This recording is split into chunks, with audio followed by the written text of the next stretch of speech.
소를 먹는다는 것에 대하여 소고기 우리 제대로 알고 먹자라는 내용으로 3부를 좀 진행해 보겠습니다. 고통당하는 소들에 대해서 소의 죽음의 원인은 대부분 운석열이라는 일종의 폐렴에 걸려 있어요.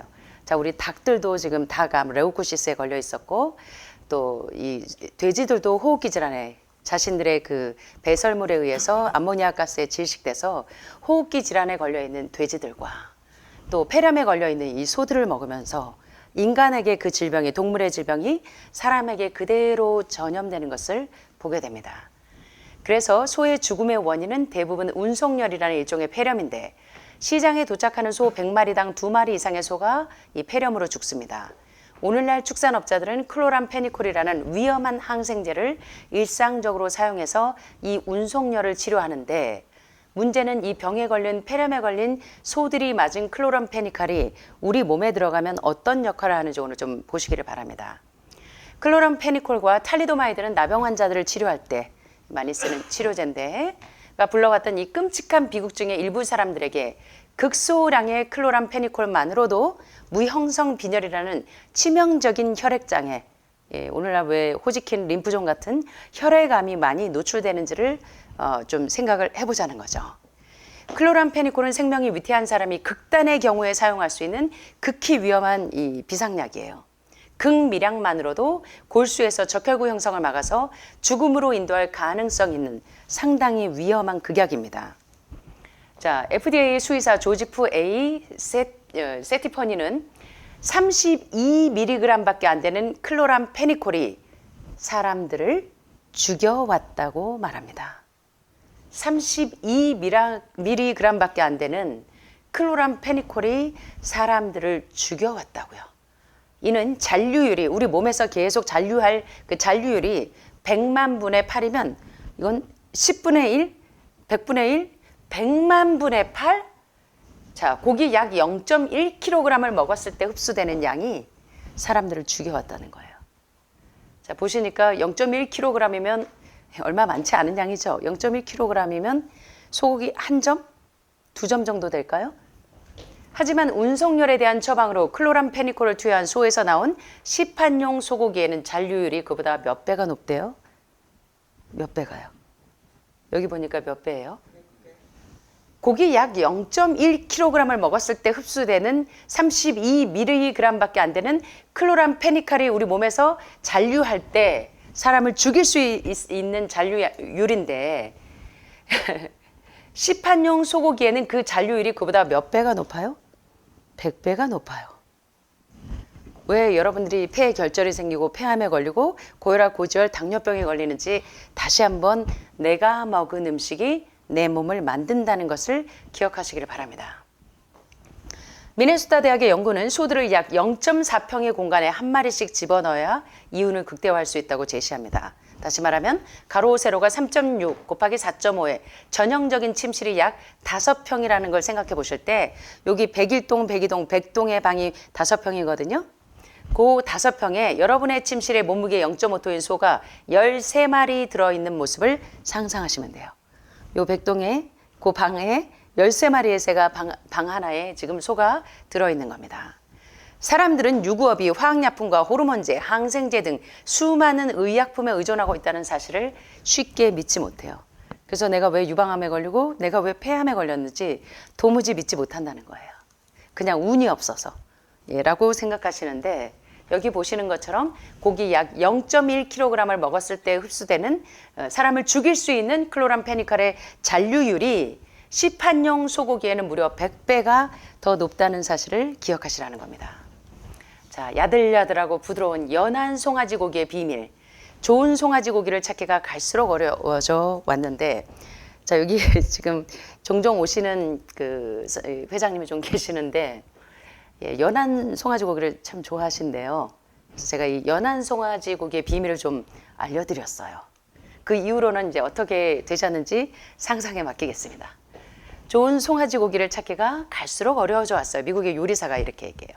근데 최근에 네덜란드에서 개발된 방법이 미국으로 건너와서 한정된 양이긴 하지만 전에는 쉽게 구하지 못했던 훨씬 더 좋은 송아지 고기를 우리에게 제공해주고 있어요.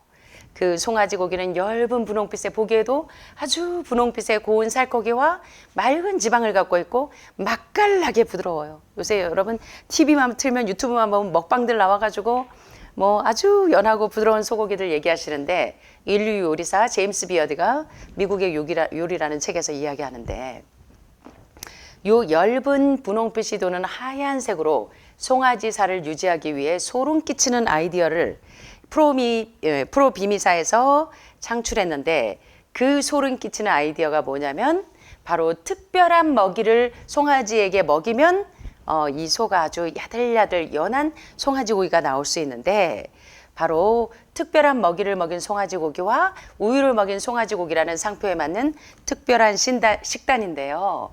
그 비밀이 뭐냐면 그 특별한 먹이가 뭐냐면 송아지 살을 하얗게 유지하기 위해서 조직적으로 빈혈을 일으키게 하는 그런 먹이, 다시 말하면 철분을 완전히 제거한 먹이를 먹으면 송아지가 그렇게 빈혈에 걸려서 연해진다는 거예요. 자, 그래서 송아지들은 태어날 때 몸속에 철분 창고를 가지고 태어나요. 그런데 피 속에 여분의 헤모글로빈 형태로 저장되어 있거나 간이나 지라, 뼈에, 골수에 약간씩 저장되어 있는 이 예비 철분은 송아지가 갇혀서 특별한 먹이를 먹는 4개월 동안 계속 줄어들어요. 점점 줄어듭니다. 이렇게 해서 송아지의 무게를 늘리면 살이 하얗게 유지하고자 했던 이 고기 생산업자들의 목표가 드디어 달성이 돼요. 그래서 이렇게 철분을 제거한 특별한 먹이를 먹인 송아지들은 비록 살아있지만 빈혈이 아주 심한 애들이에요.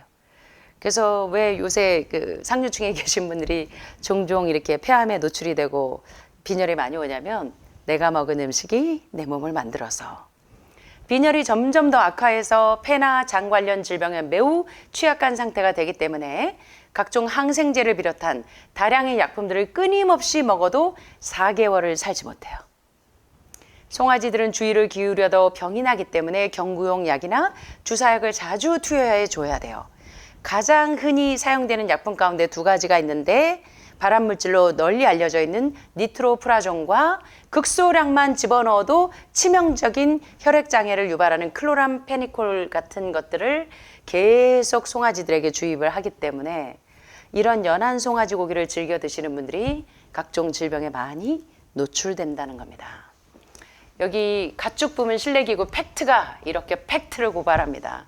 식용용 송아지, 아주 연한 송아지는 어미의 젖을 충분히 제공받지 못해요. 태어난 지 하루나 이틀이면 경매장으로 실려가요. 병들고 죽어가는 송아지들과 뒤섞여 지내면서 송아지 고기 공장으로 팔려가서 겨우 폭 55cm의 개별나무 상자 안에서 죽을 때까지 목줄을 매달고 지냅니다. 정부 보유 재고 탈취율을 먹이로 제공받고 씹을 수 있는 단단한 먹이를 제공받지 못하고 빈혈에 걸려요. 극기야는. 불안감을 줄인다는 명분으로 깜깜한 곳에서 사육이 되고 호흡기와 소화기 질환에 걸려있는 이 연한 송아지 고기를 먹는 분들이 내가 먹은 음식이 내 몸을 만들게 됩니다. 정상적인 자세로 엎드릴 수도 없고 깔집을 전혀 제공받지 못하고 뛰놀거나 장난치는 건 말할 것도 없고 걸을 기회조차 없는 불쌍한 송아지들에 대해서 고발하고 있는 겁니다. 자, 제가 종종 강의할 때 이야기하죠. 톨스토이의 유명한 내 아버지의 생애를 쓴 알렉산드라 톨스토이는 이 책에서 이 이야기를 해요. 고모는 먹는 걸 참 좋아하는데요. 어느 날 채소 일색의 식탁을 보고 막 화를 냈어요.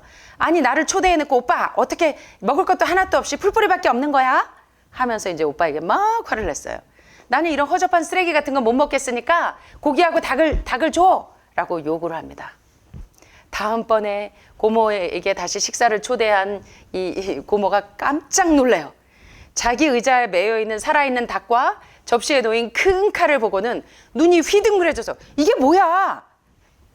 그랬더니 아버지가 웃음을 참으면서 네가 닭 달랬잖아. 우린 아무도 그걸 죽일 생각이 없거든. 그러니까 좋아하는 네가 직접 이 닭을 죽여서 네 마음대로 먹어. 하고 네가 마음대로 하라고 준비해 준 거야. 대부분의 사람처럼 그녀 역시 고기가 실제로 어디서 나오는지를 상상하는 게 그리 달가울 리가 없을 테니까요. 여러분들도 소고기를 즐겨 드시면서 닭고기를 드시면서 돼지고기를 드시면서 식탁에 오기까지 어떤 과정을 거쳤는지를 전혀 모르시잖아요. 자, 요걸 보시면 좀 어떠세요? 대부분의 사람들은 동물의 살은 먹고 싶어 하는데 동물의 피를 직접 보는 건 싫어합니다. 내가 이 소를 죽인 살해자가 아니라 단순한 소비자로 여기고 싶어 한다는 거예요. 사람들은 죽은 동물의 고기를 먹은 뒤에 배를 탕탕 트들이면서 아 맛있다. 정말 좋은 닭이었어. 직설적으로 말하면 아 맛있어. 나는 죽은 닭의 살맛이 정말 좋아. 우리는 어쩌면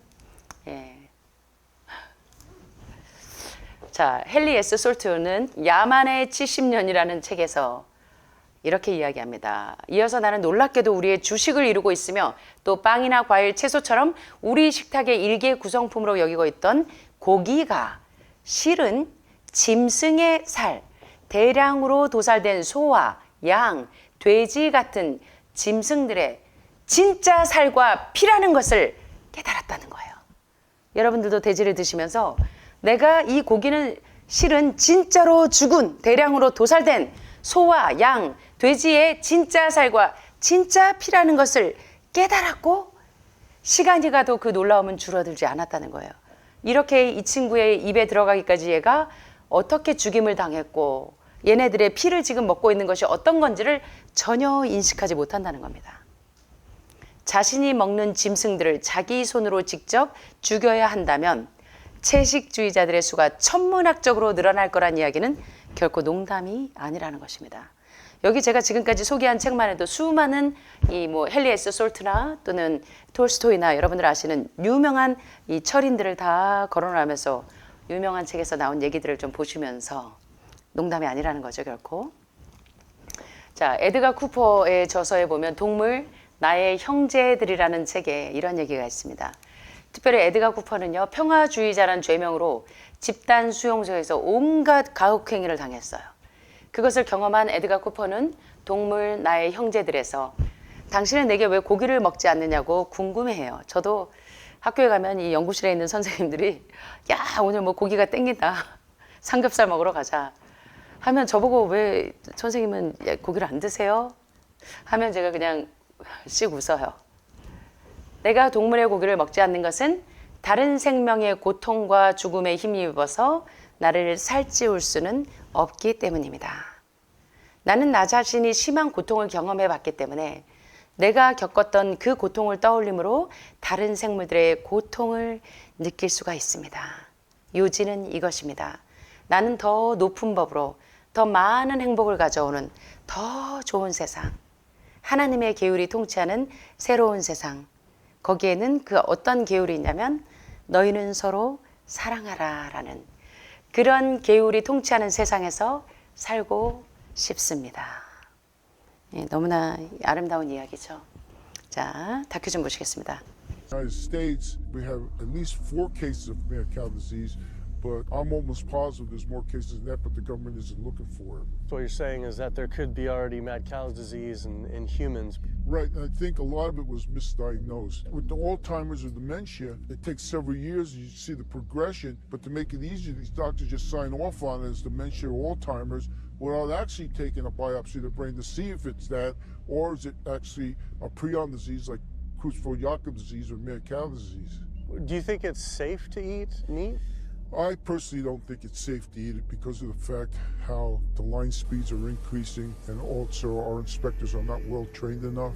At the present time, the line speed now is going about 220 cows an hour. That gives you about somewhere around 4 cows per minute, so that's 15 seconds per cow. These dangerous slaughter speeds means that animal waste ends up everywhere. Testing shows 88% of pork chops are contaminated with fecal bacteria, 90% of ground beef, and 95% of chicken breast sample contain animal waste bacteria. There is nothing clean about eating this way. But it just isn't waste, it's also pus-filled infections. You can see there's a bump or some kind of abscess underneath the hide. Most of the time when the hide's pulled off, either that will open up the abscess and the pus will come out, or if it's deep-seated, when the inspectors are doing their work or the company employees, they might stick their knife into an abscess and it explodes all over the place. 아까 수액에서 이렇게 찔렀을 때 나온 게 우유가 아니고 고름입니다. 그리고 예, 닭을 찔렀을 때 터져 나온 것도 고름이고 자, 그래서 여기서 있는 내용들을 잠깐 살펴보자면 사실 최소한 4건의 강우병 발병이 있었는데 미국에서 이 정부는 알아보지 않고 있는데 인간 광우병이 발병했을 수 있다는 겁니다.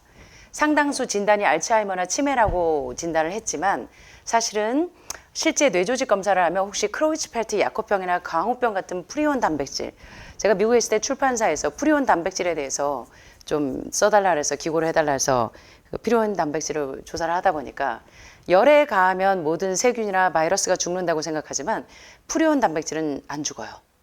예, 그게 이제 여러분들의 폐암이나 여러 암의 많은 원인균이 될 수가 있는데 그래서 고기를 먹는 게 안전하다고 생각하세요? 그랬더니 아니요, 개인적으로 그렇지 않아요. 왜냐하면 축산업계의 속도는 점점 빨라지고 검역관들은 충분히 훈련되지 않아서요. 지금 대략 1시간에 지금 제가 강의를 하는 1시간 동안 1시간에 220마리가 도축이 되는데 어디선가 1분에 4마리쯤 도축이 되고 15초에 1마리씩 예, 우리의 동물들이 죽어가고 있어요. 이렇게 위험스럽게 빠른 도축 속도는 축산 폐기물이 어디에나 있다는 것을 의미하고 자, 여러분들이 즐겨 드시는 돼지갈비살 예, 88%의 돼지갈비살은 배설물에 그들의 세균으로 오염이 돼 있어서 여러분들이 이제 질병에 노출이 되고 표본 추출 중에 다진 쇠고기 90%와 닭가슴살 95%가 배설물의 세균으로 오염이 되어 있고요. 그래서 우리가 싱크대에서 밥을 먹는 것보다 화장실, 변기통에서 밥을 먹는 게 더 안전하다고 할 만큼 이런 돼지갈비살이나 다진 쇠고기를 주방에서 요리할 때 그 세균에 감염이 돼 있어서 주방 부근에 바글바글 세균이 감염돼 있어서 차라리 여러분들이 화장실에서 밥을 먹는 게 더 깨끗하다는 거예요. 그런 것을 먹는 것은 절대 안전할 수 없습니다. 배설물뿐만이 아니에요. 고름이 가득한 감염이 있어요. 울퉁불퉁한 종기 같은 것이 동물 가죽 아래에 있는 게 보이고 대부분 가죽을 벗길 때 종기를 절제해서 고름을 짜내거나 깊이 잡은 경우 검역관이 일하는 동안 직원이 칼을 꺼내서 종기를 잘라내려다가 사방에 그들의 고름이 내 얼굴에도 팡팡팡팡 튀는 일이 비일비재하다는 것입니다. 그래서 오늘 여러분들이 소를 먹는다는 것에 대하여, 돼지를 먹는다는 것에 대하여, 닭을 먹는다는 것에 대하여 우리가 한번 진지하게 생각해 보시는 시간이 되셨으면 좋겠습니다. 자, 이제 조금 어두워졌었는데 오늘은 지금 시간엔 좀 이제 밝은 거 제가 다큐를 마지막으로 보여드리고 마치겠습니다.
Come on, boys, come on, girls, in this crazy, crazy world.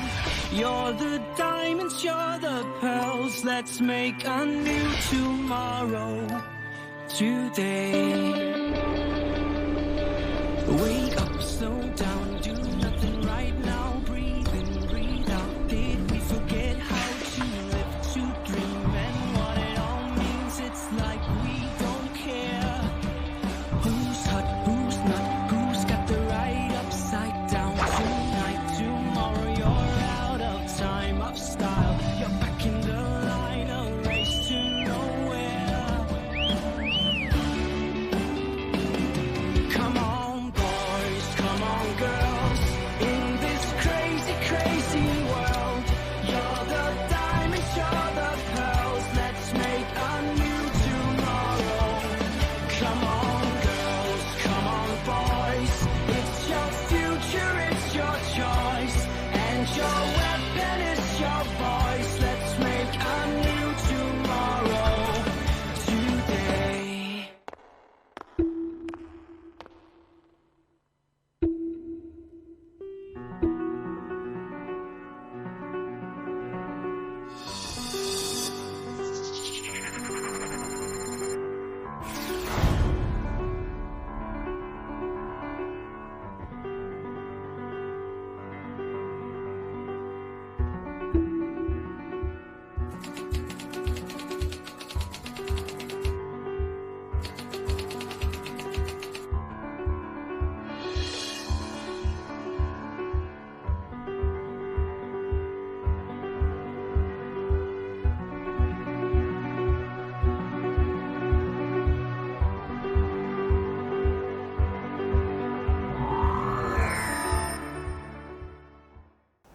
자, 시간 거꾸로 되돌리기 유명한 하버드의 심리학과의 엘렌 랭어 교수님의 이 논문에서 시계 거꾸로 돌리기 실험이라는 이 논문은 많은 분들이 알고들 계시는데요. 사실 제가 하늘마을을 이렇게 만들고 싶었어요. 이 엘렌 랭어 교수님이 세팅을 한 것처럼 한 요양원에 가서 거기를 마치 우리가 젊었을 때 우리가 좋아하던 하늘마을을 보면 지금 풍차 있죠. 네덜란드 풍차 같은 거, 그리고 토끼들 이런 인형들이 있는 것처럼 동심이 있던 우리가 가장 그리워하고 즐거워했던 그 시절의 그런 공간으로 싹 꾸며서 여러분들이 제가 저 빨간 건물 카페에 보시면 사무엘 울만의 청춘시가 있죠. 그 청춘의 시처럼 우리가 이상이 늙기 때문에 늙는 거지 마음이 늙어서 늙는 거거든요. 그래서 오늘 이거 보시면서 좀 느끼시는 바가 있으실 텐데 제가 이게 조금 화면이 어두웠기 때문에 잠깐 소개를 하자면 이 실험은요, 이 엘렌 랭어 교수의 시계 거꾸로 돌리기 실험은 1979년에 6박 7일 동안 여행을 하면서 추억에 대해서 토론할 70대 후반에서 80대 초반에 8분의 남성들을 모집을 했어요. 여행 경비 무료, 소정의 활동료를 지급한다고 광고를 했더니 서류 면접, 신체 검사를 거쳐서 8명이 뽑혔는데 버스를 타고 외딴 시골의 수도원에서 이제 6박 7일 동안 생활을 했어요. 근데 규칙이 2가지였습니다. 자, 요걸 좀 여러분들도 적용을 해보세요. 1979년도였어요, 때는. 그런데 1959년으로 20년을 되돌렸어요. 그래서 이분들이 젊었을 때로 20년 전인 1959년의 정치, 사회, 스포츠 등을 현재형으로 이야기하는 게 규칙이에요. 20년 전이 아니고. 그리고 매일 밤 그 당시에 TV 프로그램을 시청해요. 그리고 이제 늙었다고 청소 설거지 자식들이 다 했는데 집안일도 스스로 하게끔 해봤어요. 2가지 규칙을 두고 이제 엘렌 랭어 박사팀이 이제 시험을 해봤더니 일주일이라는 짧은 기간 동안인데 놀랄만한 변화가 일어납니다. 노인들은 1959년, 지금 때는 1979년인데 1959년이라는 가정하에 규칙을 두고 실험을 해봤더니 지금 1959년을 현재로 사는 것에 익숙해졌고 일주일 만에 자발적으로 청소하고 계단 오르기도 합니다. 들어올 때는 걷는 것도 힘들어가지고 지팡이에 의지해서 이렇게 오시던 분들이 일주일 후에는 시력, 청력, 기억력, 지능, 악력 등 신체 나이가 언제로 돌아갔냐면 20년 전인 50대로 돌아갔어요. 이거는 혈액 바이오마커 등 모든 것을 체크를 다 해봤어요. 하버드 심리학과 엘렌 랭어 교수가 시계 거꾸로 돌리기 실험으로 인간이 내 자신에 대해서 어떻게 생각하는지가 얼마나 중요한지, 마음과 생각이 얼마나 이 중요한 영향을 미치는지, 노인들이 20년 전의 상황이라는 설정을 실제처럼 받아들일 수 있도록 비슷한 연령대의 피험자를 모집하고 그 당시 환경을 재현하기 위해서 TV 프로그램, 대화 내용을 제한하고 이를 통해서 노인들은 지금 이제 1950년대 이야기만 하니까 나도 모르게 20년 전으로 돌아가서 그때 이야기를 해요. 우리 대학에 무슨 뭐 맨날 이렇게 기타 치고 놀던 것처럼 그런 분위기를 조성을 해봤더니 놀라웠던 게 뭐냐면 신체적인 변화가 나타난다는 거예요. 이것은 뇌의 가소성을 보여주는데 뇌는 나이와 무관하게 새로운 뇌세포가 만들어지고 신경망이 형성됩니다. 그래서 젊게 살고자 하는 사람이라면 나이가 들어가면서 신체 어느 부분이 아프다고 말하고 생각하는 것은 전혀 도움이 안 된다는 거예요. 그래서 여러분들은 이제 오늘부터 나는 암 환자야, 나는 폐암 환자야, 나는 유방암 환자야 라는 생각을 싹 지우개로 지우시라는 거예요. 엘렌 랭어 실험을 보면서 이거는 굉장히 유명한 연구예요. 생각을 젊게 해야 신체도 건강해집니다. 그리고 나이에 대한 생각보다 건강해지려면 어떻게 해야 할까라는 생각을 하시고 노화란 세월의 흐름뿐 아니라 우리가 스스로 어떻게 인식하는지에 따라 달라지기 때문에 나이를 세면서 살기보다 어떻게 살고 싶은지 내가 이제 건강해졌으니 나 이제 유방암에서 폐로 전이된 거 다 나았네. 나 이제 어떻게 살아야 되지? 나는 더 이상 영숙이가 아니라 영이야.